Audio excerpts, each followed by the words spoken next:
Chennai RK நகரில் செல்வி ஜெயலலிதா நாளை பிரச்சாரம் தொடங்க உள்ள நிலையில் திமுக பொருளாளர் மு ஸ்டாலின் அந்த தொகுதியில் இன்று திடீரென பிரச்சாரம் மேற்கொண்டார்.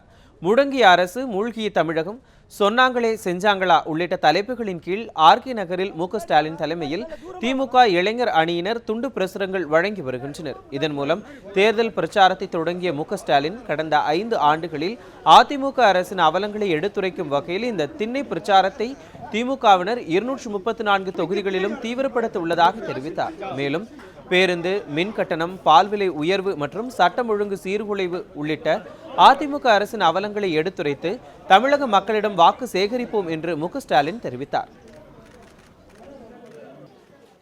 இந்த பணி இன்றோடு மட்டுமல்ல, தொடர்ந்து தமிழகத்தில் இருக்கக்கூடிய திமுக கழகத்தினுடைய துணை அமைப்புகளாக பணியாற்றி கொண்டிருக்கக்கூடிய இளைஞரணி, மாணவரணி, மகளிரணி போன்ற பல்வேறு அமைப்புகளை சார்ந்தவர்கள் இந்த பணியை வீடு வீடாக சென்று இந்த துண்டு நோட்டீஸை விநியோகித்து ஒரு திண்ணை பிரச்சாரத்தை மேற்கொள்வதற்கு இன்றிலிருந்து திட்டமிட்டிருக்கிறோம். அந்த பணி இன்று தொடங்கப்பட்டிருக்கிறது. அதிமுக பொதுச் செயலாளரும் முதலமைச்சருமான செல்வி ஜெயலலிதா தமது தேர்தல் பிரச்சாரத்தை ஆர்கே நகர் தொகுதியிலிருந்து தொடங்குகிறார். இந்நிலையில் திமுகவின் தேர்தல் அறிக்கை நாளை வெளியிடப்பட்டு அதன் பின்னர் தான் திமுக தலைவர் கருணாநிதி, மு ஸ்டாலின் உள்ளிட்ட முன்னணி தலைவர்கள் தங்களின் பிரச்சாரத்தை தொடங்குவர் என திமுக தலைமை கழகம் அறிவித்திருந்தது.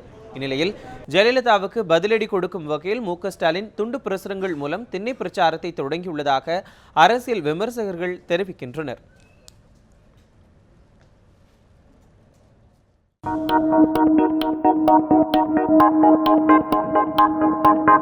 Thank you.